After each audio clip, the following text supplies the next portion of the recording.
So on behalf of PwC, thank you very much for attending. Fantastic turnout, and quite honoured to be here as part of the PwC Digital Chair. My role within PwC is sort of two-hatted.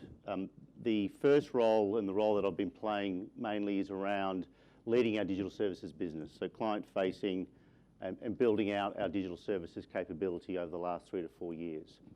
And I found out something really interesting tonight with one of my fellow partners, Trent. I never realised he was a distinguished guest. So I need to treat him with a little bit more respect from now on. So Trent, you know. The other role that I've taken on recently, and I think it's because I'm such a noisy, squeaky wheel within PwC, is the Chief Digital Officer role. And we recognise as an organisation the world is changing, and professional services is not immune from disruption. And I think the firm was sick of me complaining about how slow we were to adopting new technologies and changing the way we work. I was given the task of actually fixing it. So I now have the role of transforming PwC in the way that we go to market and the way we actually do business and the way we enable our people in this digital world. So it's bringing the external and the internal together as a sign of how the world is changing. Identity 3.0 is actually a very interesting paper and very interesting thought leadership piece. I do a lot of my work in the retail space, so customer as the centre of the universe is something that I'm quite comfortable with, and do a lot of thought leadership around connected retail, the future of retail.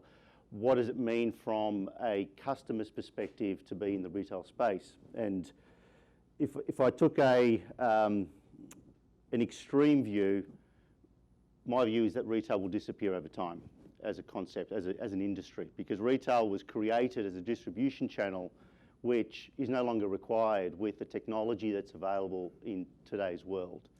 So you're seeing the manufacturers go direct to consumers, you're seeing consumers go directly to other consumers, and therefore the retail industry is at the centre of disruption because customer is always on.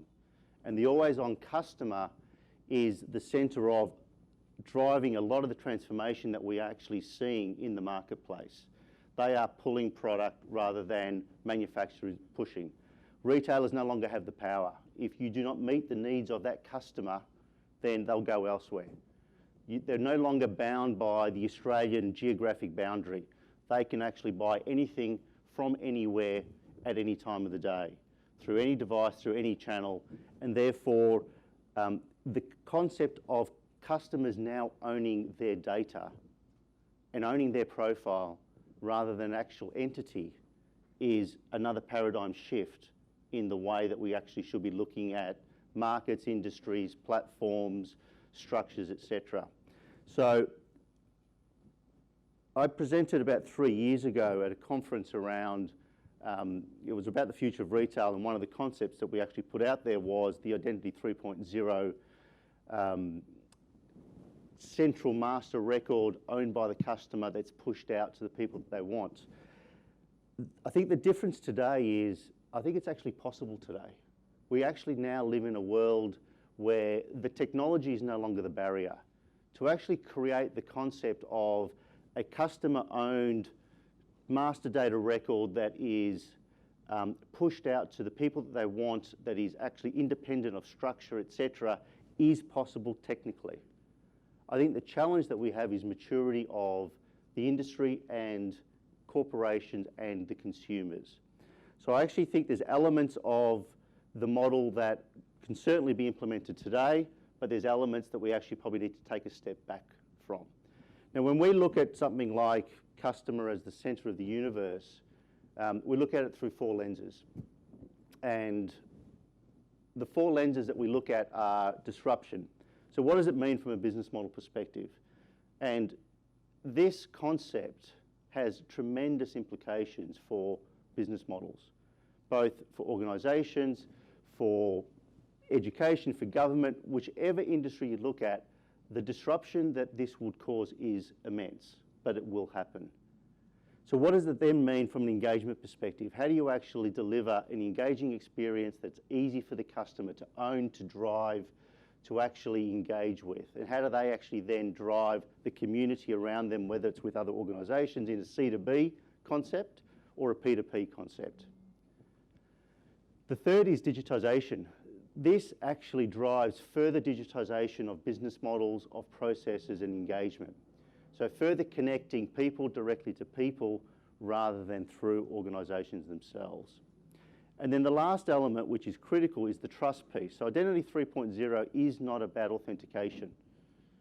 It's about data and owning that data and ensuring that you can use that data to actually drive value for the customer. But ensuring that you actually look at trust and you look at identity within the context of experience, because ultimately this is all about experiences. So I'm quite excited about what this concept and what Identity 3.0 will create and the disruption that it will cause. And I'm glad that I'm not the only person that's going to be responsible for internal transformation and driving change in the economy. So I'm actually looking forward to another 3 or 4 years of change, disruption, and some fun. So I'll hand back to Marek, and he'll introduce the first speaker. Thank you.